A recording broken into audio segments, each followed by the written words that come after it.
ठीक है dear students, last lecture में हमने ओम्स लॉ के बारे में देखा और उससे रिलेटेड एक दो जो टिपिकल न्यूमेरिकल्स बनते थे वो देखे, जो हमें एक दो बार सॉल्व करेंगे तो हमें धीरे धीरे रिकॉल हो जाएंगे। उसकी शॉर्ट ट्रिक भी बताई थी कैसे हम याद रख सकते हैं, है ना।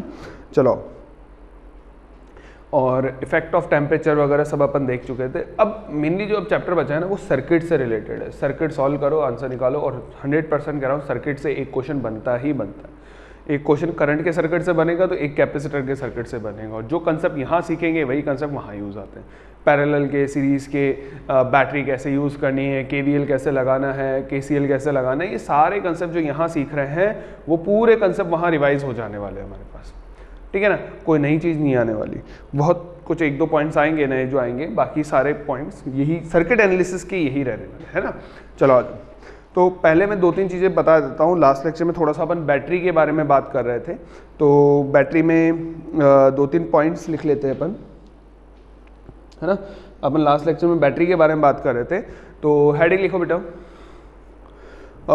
लिखो हेडिंग लिखो इलेक्ट्रोमोटिव फोर्स। हेडिंग लिखो आप इलेक्ट्रोमोटिव फोर्स। जो बोल रहा हूँ उस कहानी को लिख लो। कल कहानी समझा चुका था, थोड़ा सा रिकॉल मैं करा देता हूँ एक बार। आ जाओ, देखो ये हमारे पास बैटरी थी, है ना। ये इसमें दो इलेक्ट्रोड लगे हुए थे, बैटरी के अंदर दो इलेक्ट्रोड लगे हुए हैं।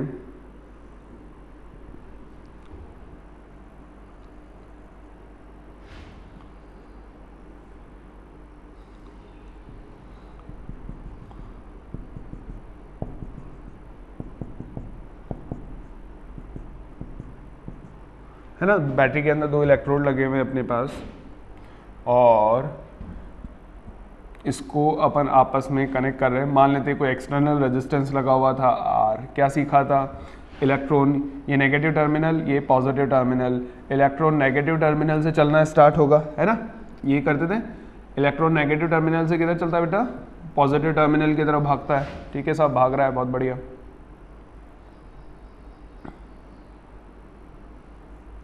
ठीक है, यहाँ आ गया, है ना। अब इलेक्ट्रॉन नेगेटिव टर्मिनल से चल के पॉजिटिव टर्मिनल पे आ गया। अब लगातार यहाँ से माइनस कम होगा और यहाँ प्लस कम होगा। देखो माइनस दूर जा रहा है, यहाँ से निकल रहा है तो माइनस कम होता जा रहा है, और इस प्लस को माइनस देता जा रहा हूँ तो इसका प्लस भी कम होता जा रहा है, पोलैरिटी कम होती जा रही है।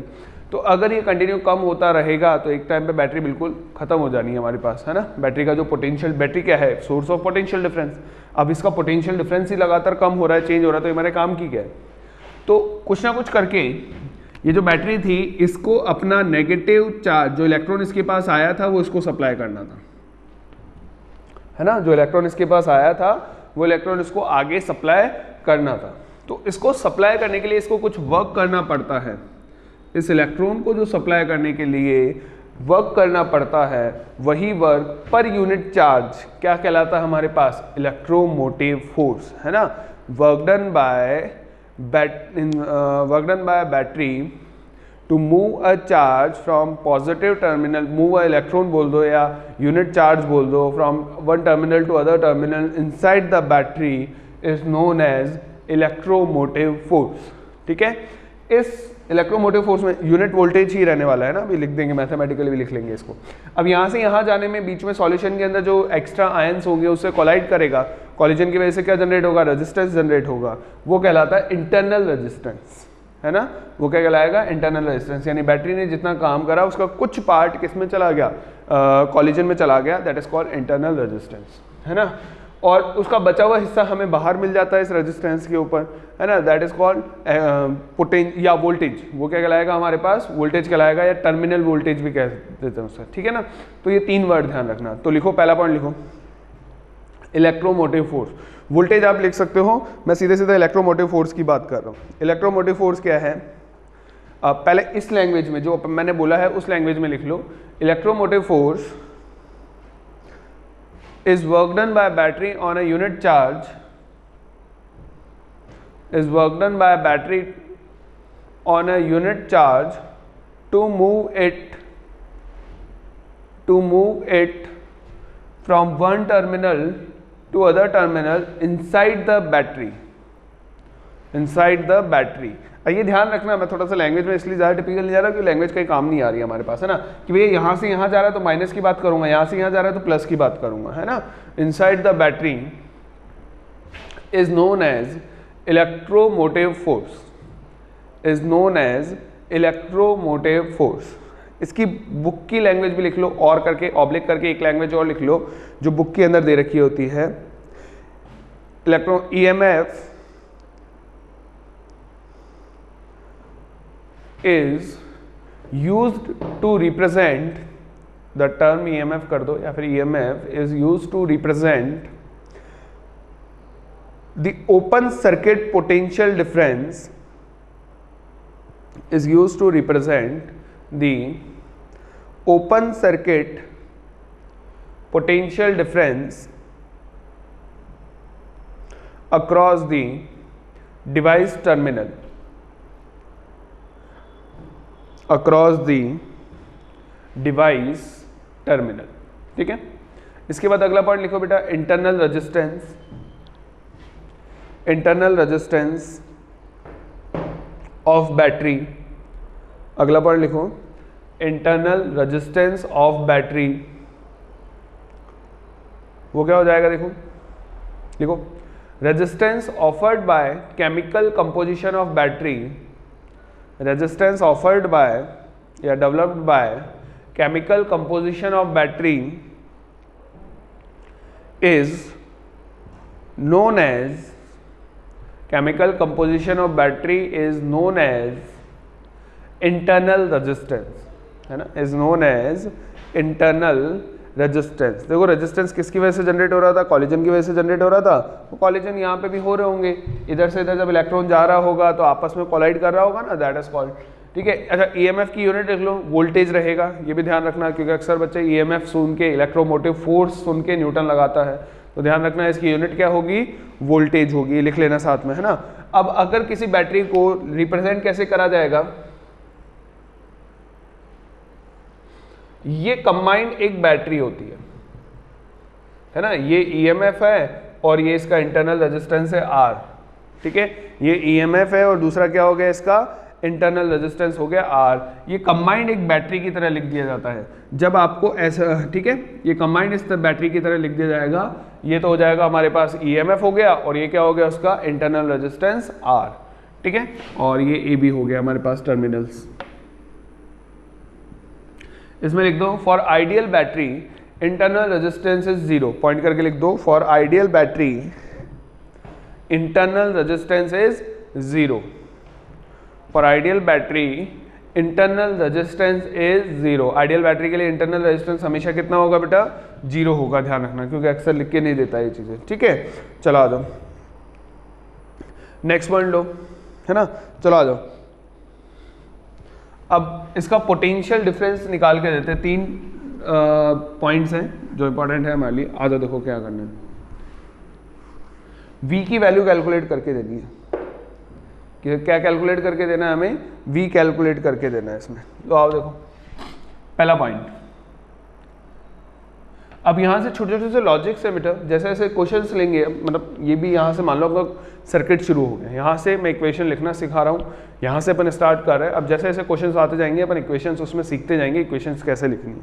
ठीक है, 2-4 क्वेश्चन ढंग से देखो और उसके बाद आपकी मर्जी है जैसा सर्किट सॉल्व करो, सिर्फ सिमेट्री वाले छोड़ के। तो आ जाओ, पहला पॉइंट हमारे पास क्या दे रखा है, ये बैटरी, ये उसका इंटरनल रेजिस्टेंस। ठीक है, और ठीक, अभी ये पॉइंट A ये किसी से कनेक्टेड नहीं है ना, इस केस में बैटरी किसी से कनेक्टेड नहीं है। ये A पॉइंट हो गया, ये B पॉइंट हो गया हमारे पास। ठीक है, और अब हमें क्या निकाल के देना है इसका, EMF हो गया E, इंटरनल रेजिस्टेंस हो गया R। जब ये ओपन सर्किट होगा तो करंट क्या होगा, 0 होगा, है ना।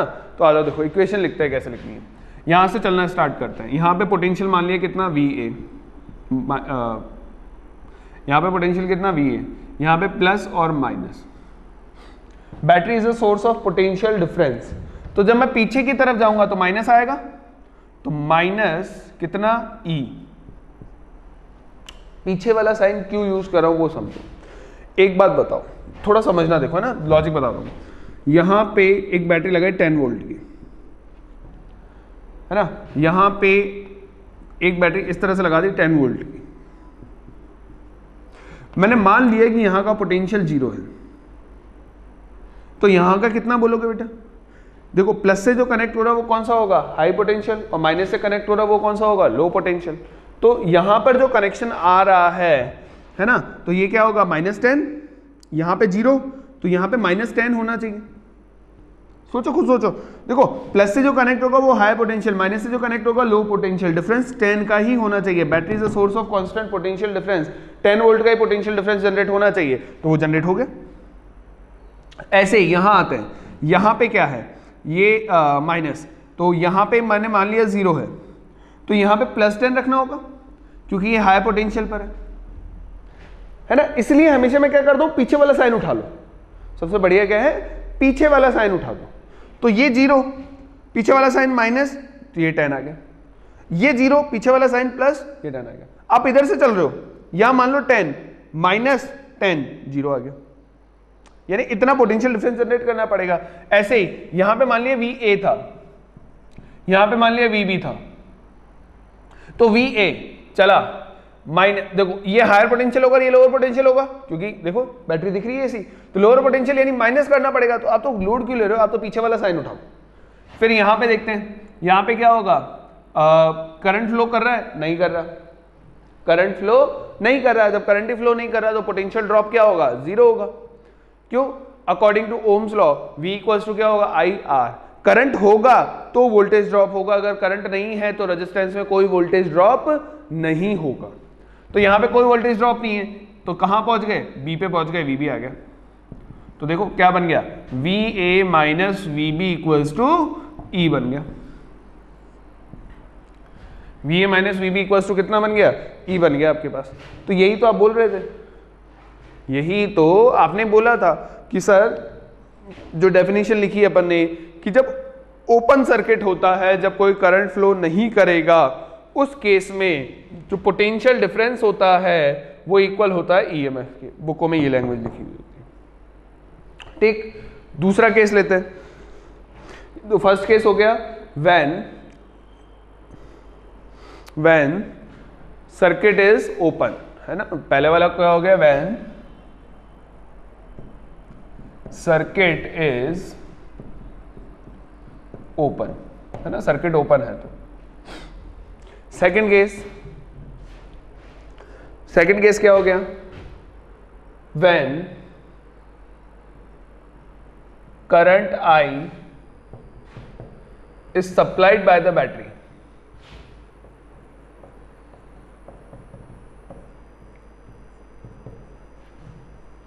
ठीक है, जो बैटरी है वो I करंट को सप्लाई कर रही है, तो उस केस में क्या होगा। तो देखो बैटरी से करंट निकल रहा है, तो देखो सर्किट बनाते हैं, आ जाओ।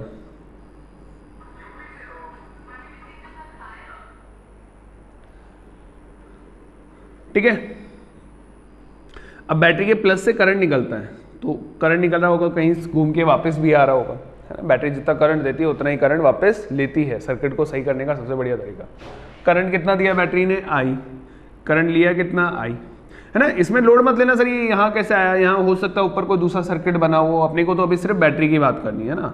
ये पॉइंट A, ये पॉइंट B। ठीक है, चलो आ जाओ। अब प्लस माइनस, यहां पे कितना था, VA, यहां पे कितना था, VA, आगे चला माइनस, पीछे वाला साइन उठाना है ना, इक्वल्स -E। सही। फिर अब रेजिस्टेंस में सीखते हैं, रेजिस्टेंस में क्या करना होता है। आओ देखो, अब रेजिस्टेंस में सीखें, है ना। प्रॉब्लम मतलब दो लेक्चर के बाद अपने आप समझ में आ जाएगा कब प्लस लेना कब माइनस लेना, है ना। 1-2 वीडियो लगेंगे इसको समझने में आपको। ये रेजिस्टेंस हो गया।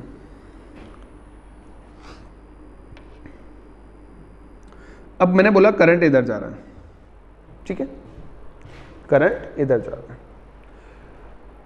बेटा रेजिस्टेंस में करंट का फ्लो किधर होता है, सिंपल सा सोचो। अगर आपसे पूछा जाए कि करंट फ्लो की डायरेक्शन क्या होती है, तो हम क्या बोलते हैं, positive terminal to negative terminal. Positive यानी हायर पोटेंशियल, नेगेटिव यानी लोअर पोटेंशियल। अगर करंट इस वाले पॉइंट में इधर से इधर जा रहा है, यहाँ का पोटेंशियल VA है, यहाँ का पोटेंशियल VB है, तो हम आसानी से बोल सकते हैं VA is more than VB। बोल सकते नहीं बोल सकते? क्यों? क्योंकि करंट हमेशा किधर से किधर फ्लो करेगा? हायर पोटेंशियल से लोअर पोटेंशियल की तरफ फ्लो करेगा। करंट किधर से किधर फ्लो करेगा? हायर पोटेंशियल से लोअर पोटेंशियल की तरफ फ्लो करेगा। पोटेंशियल ड्रॉप होता कितना है? V equals to I R होता है। तो हम क्या लिख सकते हैं? VA minus VB equals to I R. VA minus potential difference V है ना, तो VA को क्या लिख सकते हो? VA माइनस VB, इधर का पोटेंशियल VA, इधर का पोटेंशियल VB, तो क्या लिख दोगे? VA minus VB equals to IR लिख दिया। चलो आगे समझते हैं। प्लस माइनस कैसे सोचे ऐसे सर्किटों के लिए?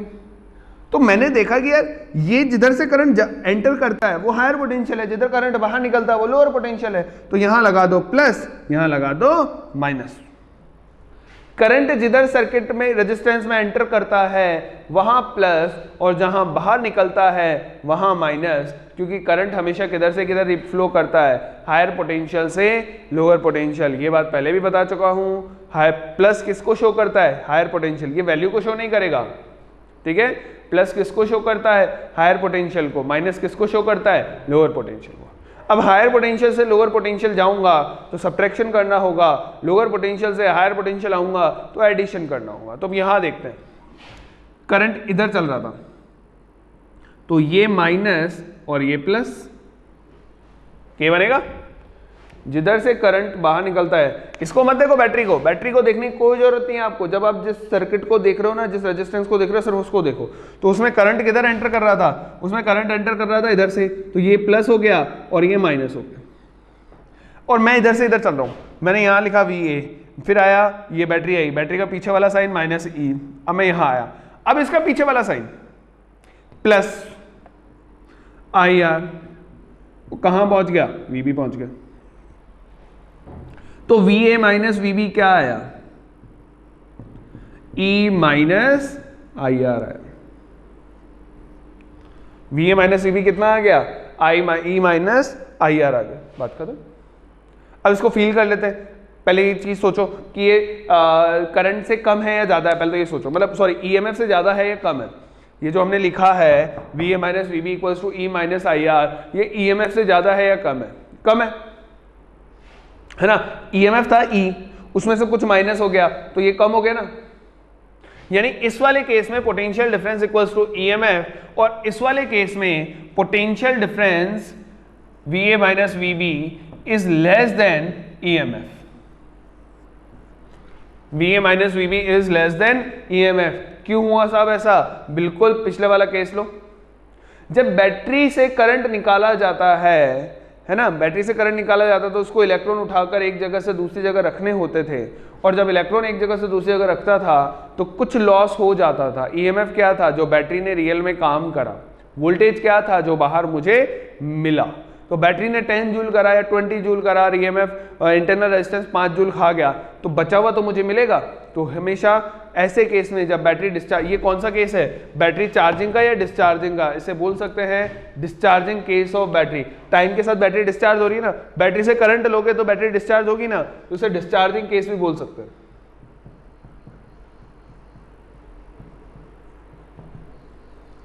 तो बेसिकली ये डिस्चार्जिंग का केस भी बोला जा सकता है, ठीक है। तो जब बैटरी डिस्चार्ज हो रही होगी तो उस केस में हमारे पास जो वोल्टेज होगा वो किससे कम होगा? जो बाहर अंदर जो उसका EMF था उससे हमेशा क्या मिलने वाला है आपको?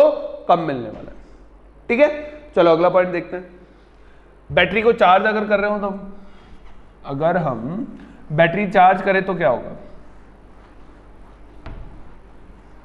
देखो, आप लोगों ने बैटरी चार्ज करते हुए देखा होगा या करवाई होगी कभी। तो बैटरी चार्ज करने के लिए क्या करते हैं? When current I is supplied to the battery, ठीक है, जब हम बैटरी को करंट दे रहे हैं। थर्ड केस लिख दो, when current I is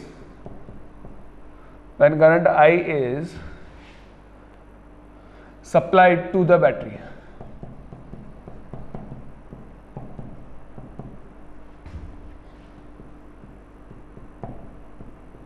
है ना, ये किसका केस हो जाएगा? चार्जिंग का, बैटरी को चार्ज कर, ठीक है। लो आओ देखो,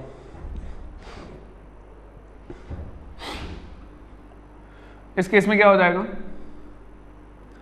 जब बैटरी को चार्ज कर रहे हैं तो देखो कुछ ऐसा होता है, ये बैटरी थी जिसे हमें चार्ज करना था, ये इसका इंटरनल रेजिस्टेंस था। अब बैटरी को करंट दे रहे हैं, बैटरी से जब करंट लेते हैं तो करंट प्लस से बाहर निकलता है, जब बैटरी को करंट देते हैं तो करंट प्लस में एंटर करेगा। और जब मुझे इसको चार्ज करना है तो एक बड़ी बैटरी अपन लगा दिए थे, है ना, एक बड़ी बैटरी अपन ने लगा दी। तो ऑब्वियस सी बात है, ये छोटी बैटरी, ये बड़ी बैटरी, तो इस बैटरी का जो करंट होगा वो फॉलो होगा सर्किट के अंदर।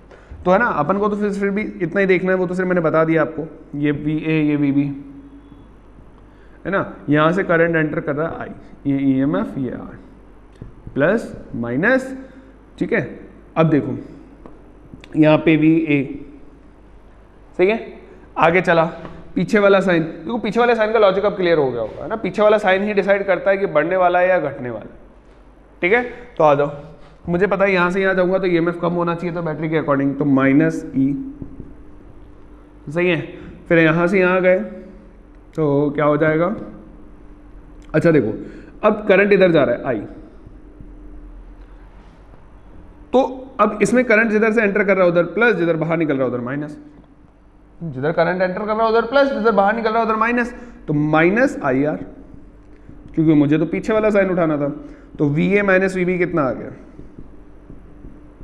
E plus IR। यानी ये वो केस है जब वोल्टेज ज्यादा होगा किसके कंपैरिजन में, EMF के कंपैरिजन में। कौन से केस में, चार्जिंग के केस में। कौन से केस में बेटा, चार्जिंग के केस में जो EMF होता है, सॉरी जो वोल्टेज होता है वो ज़्यादा होगा किससे, EMF के केस से ज़्यादा होगा, ठीक। तो 3 पॉइंट हमें ध्यान रखने, जब सर्किट ओपन होता है तो वोल्टेज और पोटेंशियल और जो EMF होगा वो इक्वल होगा। सेकेंड पॉइंट क्या ध्यान रखना है, जब बैटरी डिस्चार्जिंग हो रही है, बैटरी में डिस्चार्जिंग हो रहा है, करंट बैटरी से फ्लो कर रहा है, उस केस के अंदर जो पोटेंशियल होता है वो कम होता है किससे, EMF से। V इक्वल्स टू क्या होगा, E माइनस IR। ये इक्वेशंस बहुत ज़्यादा काम में आएंगी आगे जाके, है ना, specially V equals to E minus IR वाली। फिर थर्ड केस चार्जिंग, चार्जिंग के केस में हम बैटरी को करंट देते हैं, बैटरी को करंट दे रहे हैं किसी बड़ी बैटरी के थ्रू लगा रखा हमने, जब हम बैटरी को करंट देंगे तो उस केस में क्या हो जाएगा, आपके पास जो पोटेंशियल डिफरेंस है वो ज़्यादा हो जाएगा किससे, EMF की केस से ज़्यादा हो जाएगा, ठीक है। तो ये 3 केस रहते हैं बेटा, है ना, जिसके थ्रू हमें आगे क्वेश्चंस करेंगे, ठीक। 2 छोटे छोटे जो पॉइंट्स जो आप काफ़ी टाइम से पढ़ते आ रहे हो, फिर भी अपन रिकॉल कर लेते हैं थोड़ा सा उसको, है ना।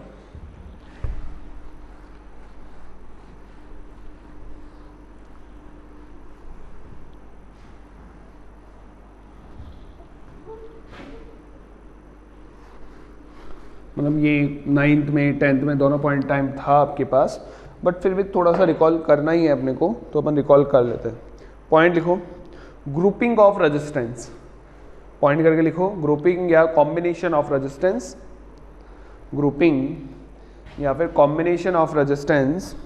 और उसमें पहला पॉइंट लो बेटा, सीरीज रेजिस्टेंस, है ना, सीरीज कॉम्बिनेशन ऑफ रेजिस्टेंस करके कर दो, पहला पॉइंट कर दो उसमें, सीरीज कॉम्बिनेशन ऑफ रेजिस्टेंस।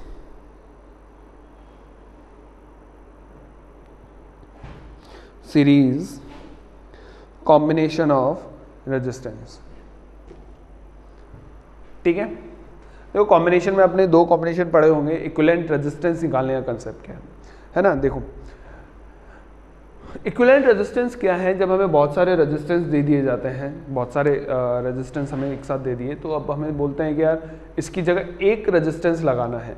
एक रेजिस्टेंस ऐसा लगाना है कि करंट का इफेक्ट चेंज नहीं होगा, करंट उतना ही पास होना चाहिए, बाकी जो चीज़ें हैं वो भी चेंज नहीं होनी चाहिए। बेसिकली हम करंट का ध्यान रखते हैं ना, करंट और वोल्टेज इनका ध्यान रखते हैं, तो वो चेंज नहीं होना चाहिए। तो उस केस में उस पूरे कॉम्बिनेशन को किसी एक रेजिस्टेंस से कन्वर्ट करने के लिए हम क्या कैलकुलेट करते हैं, इक्विवेलेंट रेजिस्टेंस कैलकुलेट करते हैं। तो आओ देखो, पहला कौन सा लिया आपने, सीरीज लिखा है ना अपने, तो पहला ले लो सीरीज कॉम्बिनेशन।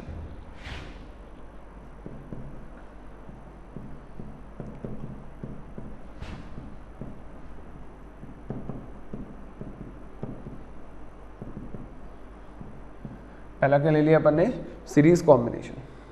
तो सीरीज कॉम्बिनेशन में क्या है, देखो आ जाओ, सीरीज कॉम्बिनेशन में क्या है हमारे पास,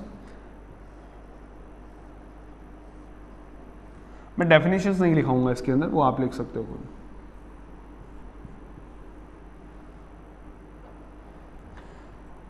ये हमारे पास 3 रेजिस्टेंस है, R1, R2, R3,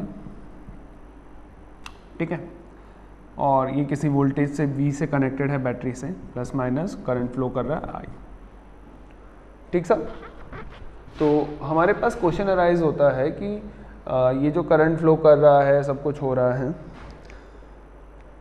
पहली बात तो सीरीज कॉम्बिनेशन क्या है। सीरीज कॉम्बिनेशन वो कॉम्बिनेशन है जिसके अंदर हमारे पास क्या होगा, जो करंट होगा सारे रेजिस्टेंस में वो क्या होना चाहिए, सेम, और पोटेंशियल क्या होता है, डिफरेंट होता है। पहला पॉइंट तो ये है, करंट क्या होगा रेजिस्टेंस में, पोटेंशियल करंट क्या रहता है, सेम रहता है सीरीज रेजिस्टेंस के अंदर। दूसरा पॉइंट, जो अक्सर आप जब चेक करो ना कि ये सीरीज में है या पैरेलल में है, तो आप वोल्टेज की हेल्प से सॉल्व करना बेटा। वो तो मैं न्यूमेरिकल लगाऊंगा जब बताऊंगा, क्योंकि कई बार ऐसे क्वेश्चन में बन जाएंगे पैरेलल के अंदर जब करंट सेम हो रहा होगा, है ना, लेकिन वोल्टेज सेम करना पॉसिबल नहीं होता। चलो आ जाओ, मतलब वो चीज़ मैं सर्किट में और ढंग से एक्सप्लेन कर दूंगा कि अपन को जब भी क्रॉस चेक करना हो कि सीरीज में पैरेलल में है, अपन वोल्टेज की हेल्प से करेंगे। चलो पहले तो सीरीज में, सीरीज कनेक्शन सिंपल सा, जिसमें करंट सेम रहने वाला होता है, जिसके अंदर क्या होता है, जो voltage drop across the resistance equal होगा टोटल वोल्टेज ऑफ बैटरी। यानी अगर मैंने बोला है कि यार इसके अक्रॉस वोल्टेज ड्रॉप्स हैं अलग अलग, इसके अक्रॉस V1 ड्रॉप आ गया, इसके अक्रॉस V2 ड्रॉप आ गया, इसके अक्रॉस V3 आ गया, तो हम क्या बोलेंगे, V1 plus V2 plus V3 equals to V। तो पहला पॉइंट तो ये करंट सब में क्या रहेगा, सेम।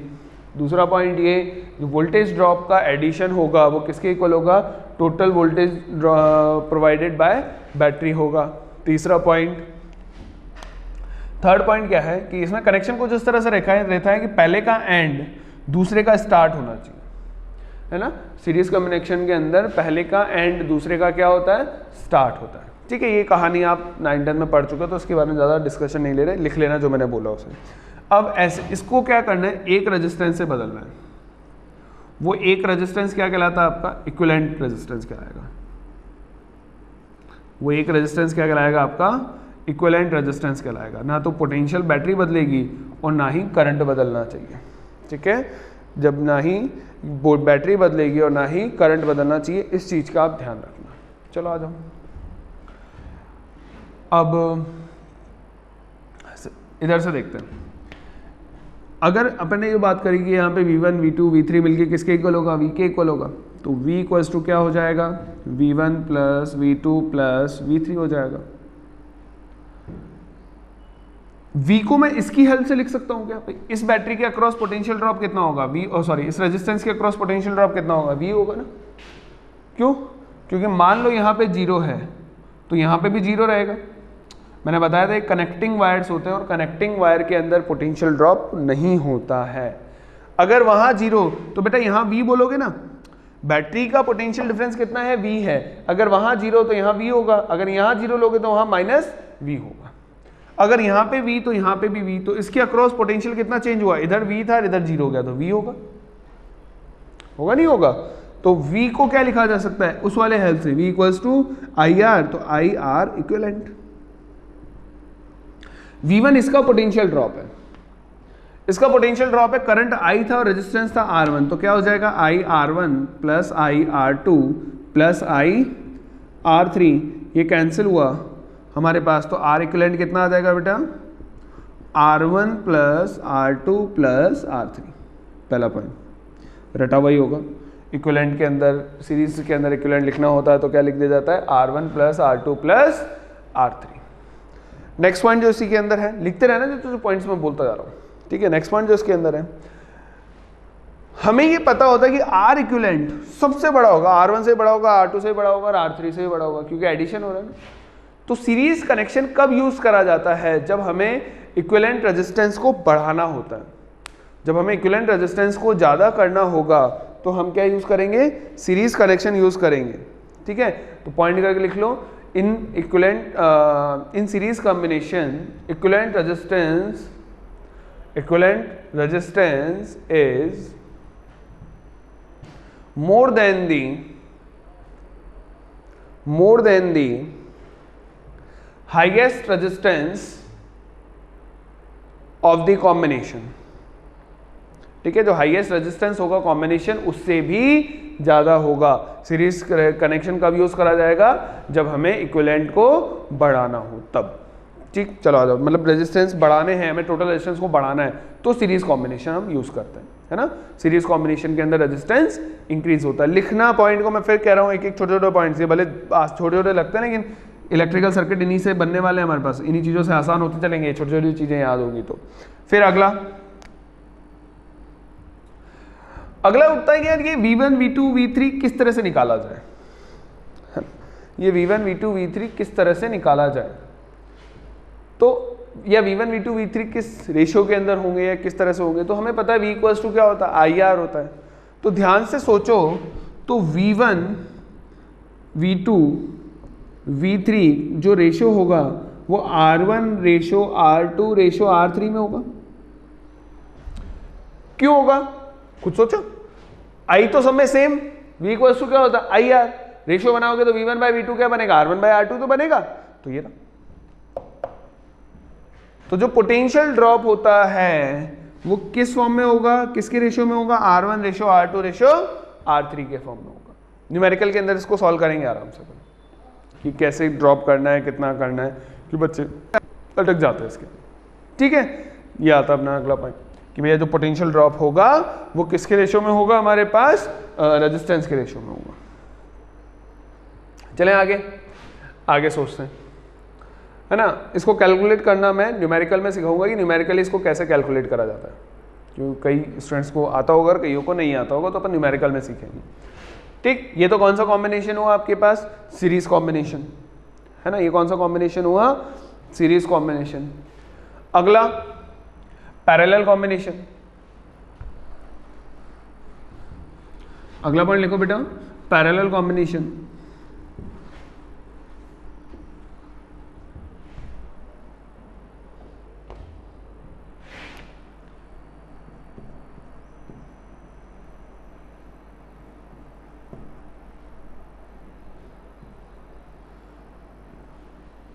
नेक्स्ट कौन सा आ जाएगा अपने पास, पैरेलल कॉम्बिनेशन।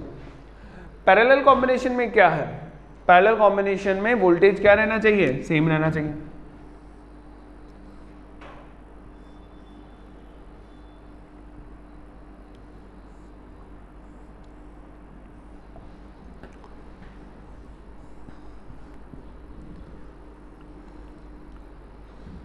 ये आ गया, ये resistance R1 R2 R3 battery V।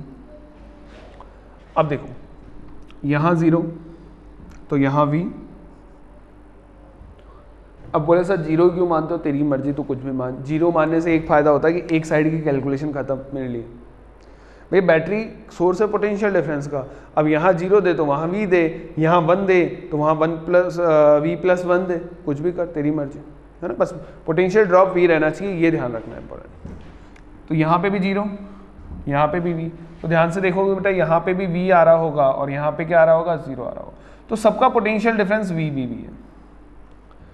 तो पैरेलल सर्किट के अंदर पोटेंशियल ड्रॉप क्या होगा, सबका सेम होगा। चलो आओ, पोटेंशियल ड्रॉप सब में क्या होगा, सेम होगा। मान लेते हैं बैटरी से करंट बह के जा रहा है I, बैटरी से कितना करंट बह के जा रहा है, I करंट बह के जा रहा है, यहाँ पे भी I आ जाएगा। लेकिन यहाँ जाके आप ध्यान से देखो तो करंट के टुकड़े होने वाले हैं। तो यहाँ मान लिया कितना गया, I1 गया, यहाँ कितना गया, I2 गया, यहाँ कितना गया, I3 गया। करंट के टुकड़े होंगे ना, एक में I1 हो गया, दूसरे में I2 हो गया, तीसरे में I3 हो गया। चलो साहब बहुत बढ़िया, आ गया। तो इसका इक्विवेलेंट बनाना है। इक्विवेलेंट बनाने में बैटरी का वोल्टेज और बैटरी का करंट नहीं बदलता है। इक्विवेलेंट बनाने में बैटरी का वोल्टेज और बैटरी का करंट नहीं बदलता है, बिल्कुल साहब नहीं बदला हमने। अब इस लॉ को यहाँ पे देखो, जितना करंट आएगा उतना ही तो जाएगा। तो आया कितना I, गया कितना I1 I2 I3। आगे जाके इसको एक लॉ नाम दे दिया KCL, किरचॉफ करंट लॉ। है तो कुछ नहीं, जितना आएगा उतना जाएगा। तो आया कितना I था उतना ही चला गया कितना I1 I2 I3, तीनों को ऐड कर दो, I के इक्वल हो जाएगा। I की वैल्यू रखो उससे, तो क्या हो जाएगा V बाय आर इक्विवेलेंट, यहाँ पे क्या हो जाएगा V बाय R1 पहले वाले से, दूसरे वाले से V बाय R2, तीसरे वाले से V बाय R3, कैंसिल होके क्या मिल गया बेटा 1 upon R equivalent equals to 1 upon R1 plus 1 upon R2 plus 1 upon R3, ये आर इक्विवेलेंट होगा। ठीक है, अगर दो सर्किट दे रखे होते हैं ज़्यादातर वही यूज़ करा जाता है, दो अगर दे रखे हों केवल दो रेजिस्टेंस हो तो क्या हो जाएगा 1 upon R equivalent equals to 1 upon R1 plus 1 upon R2।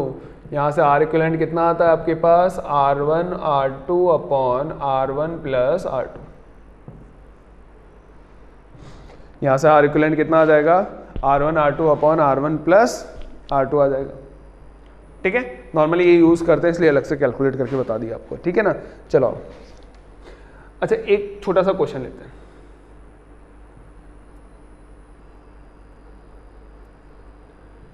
ये 3 ओम का और ये 6 ओम का, इसका आर इक्विवेलेंट निकालो, दोनों पैरेलल है ना, पैरेलल है तो इसका आर इक्विवेलेंट निकालो कितना आएगा 3 इंटू 6 डिवाइडेड बाय 3 प्लस 6 9 तो 18 कितना है 2। तो क्यों निकलवाया वो सुनो, 2 ओम 3 से भी छोटा 6 से भी छोटा, वो 3 से भी छोटा है और 6 से भी छोटा है। तो क्या कहानी मिलती है यहाँ से कि जब आर इक्विवेलेंट निकाला जाता है सीरीज के अंदर तो बढ़ जाता है और पैरेलल के अंदर कम हो जाता है। ठीक है, जैसे सीरीज में अपन ने लिखा कि जो आर इक्विवेलेंट होगा वो ग्रेटेस्ट से भी क्या होगा ज़्यादा होगा, हाईएस्ट से भी क्या होगा ज़्यादा होगा, और जो ये पैरेलल में आर इक्विवेलेंट आता है वो लीस्ट से भी क्या होता है कम होता है। तो अगर कहीं पर हमें रेजिस्टेंस को कम करना है तो वहाँ पे कौन सा कॉम्बिनेशन यूज़ करा जाता है पैरेलल कॉम्बिनेशन। जहाँ पे रेजिस्टेंस को बढ़ाना होता है वहाँ कौन सा कॉम्बिनेशन यूज़ करा जाता है सीरीज कॉम्बिनेशन। ठीक है, जहाँ रेजिस्टेंस बढ़ाना है वहाँ पे सीरीज कॉम्बिनेशन और जहाँ रेजिस्टेंस कम करना है वहाँ पर पैरेलल कॉम्बिनेशन यूज़ करा जाएगा। ठीक है, इसका ध्यान रखना, जहाँ रेजिस्टेंस बढ़ाना है वहाँ सीरीज कॉम्बिनेशन, जहाँ रेजिस्टेंस कम करना है वहाँ पर पैरेलल कॉम्बिनेशन यूज़ करा जाएगा। पॉइंट करके लिख लेना इसमें, in parallel combination R equivalent is less than the least value in the combination, least resistance in the combination कर दो। ठीक है, आर इक्विवेलेंट की जो वैल्यू आएगी वो लीस्ट रेजिस्टेंस से भी कम हो जाता है। चलो साहब, अब जैसे उसमें अपने वोल्टेज को देखा कि वोल्टेज जो डिवाइड हो रहा था वो किसके डायरेक्टली प्रोपोर्शनल हो रहा था करंट के, सॉरी रेजिस्टेंस के, V equals to I R करके।